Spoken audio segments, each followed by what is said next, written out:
శంషాబాద్ ఎయిర్పోర్టులో ప్రయాణికులు ఆందోళనకు దిగారు. హైదరాబాద్ నుంచి వియత్నాం వెళ్లాల్సిన VN984 ఫ్లైట్ సాంకేతిక సమస్యతో ఆగిపోయింది. 7 గంటలైనా ఎయిర్లైన్స్ సిబ్బంది సరైన సమాధానం ఇవ్వడం లేదని ఆందోళనకు దిగారు ప్రయాణికులు. గంటల తరబడి నిరీక్షించామని ఓ మహిళా ప్రయాణికురాలు ఆవేదన వ్యక్తం చేశారు.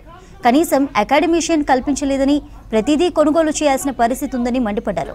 రాత్రి 11:55 హైదరాబాద్ నుండి వియత్నాం వెళ్లాల్సిన విమానం ఉదయం 7 గంటలు దాటినా బయలుదేరలేదు. గంటల తరబడి ఎయిర్పోర్ట్లో ఎదురు చూడాల్సి వస్తోందని మండిపడ్డారు ప్రయాణికులు.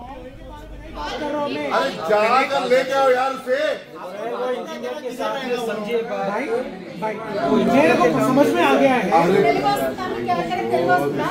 आपके ऊपर कोई होगा आपके जो इंडिया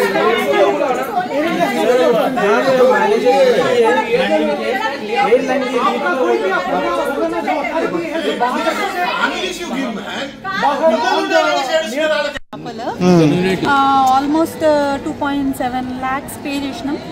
ప్లస్ ఫ్లైట్ టికెట్స్ ఒక 70,000, మొత్తం అరౌండ్ వీసాస్ అంతా కలిపి, హోటల్స్ అంతా కలిపి 3.5 lakhs అట్లా పే చేసినాం మేము. ఇప్పుడు వీళ్ళు ఫ్లైట్ లేదు, ఎప్పుడు స్టార్ట్ అవుతుందో తెలియదు అంటున్నారు. Indefinitely it is postponed/cancelled. And what they are saying is 8:15 ఇట్లా లైక్ నైట్ నుంచి 1 hour పోస్ట్పోన్ చేస్తూ ఆల్మోస్ట్ 8 hours పోస్ట్పోన్ చేసినారు. ఎట్ దిస్ పాయింట్ ఇప్పుడు what is your plan B అంటే 2 days తర్వాత ఉన్న ఫ్లైట్కి పంపిస్తాము, అకామిడేషన్ ఇస్తామంటున్నారు. వాళ్ళే అకామిడేషన్ ఇస్తామంటున్నారు, మళ్ళీ వాళ్ళే ఏ హోటల్లో ఇన్ని నెంబర్ ఆఫ్ రూమ్స్ ఖాళీగా లేవు అంటున్నారు. సో అది కూడా వాళ్ళు సరిగ్గా చెప్పడం లేదు.